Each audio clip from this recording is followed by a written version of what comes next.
do you have specific daily habits that you use with your Stoicism, or do you kind of see it as more of a slow grind over time and changing your mind so that, you're kind of always in this state? Yeah, so I feel like I'm to the point where I fully internalized.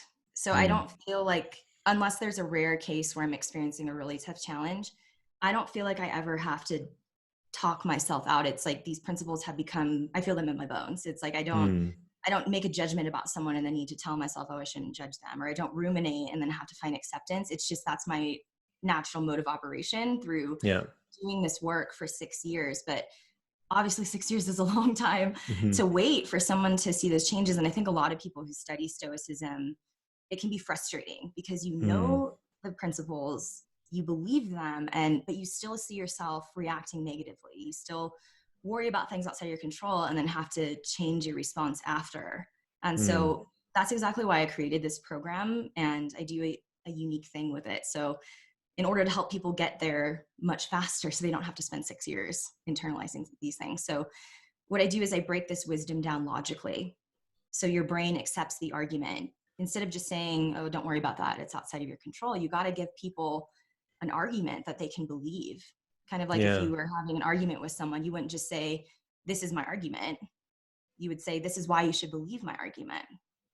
So that's what I do when I break this wisdom down. And then I make audio recordings that reinforce the wisdom at the subconscious level. It's kind of like if you've ever used personal affirmations or things like that to give yourself a positive boost. Well, I do that with this wisdom. And so what Mm. people experience, after a couple of days, they'll notice, whoa, I usually get really upset by that. And I just had a much more neutral response. And because I think that's the challenge, it's making conscious changes where you're reacting negatively and then changing your response after.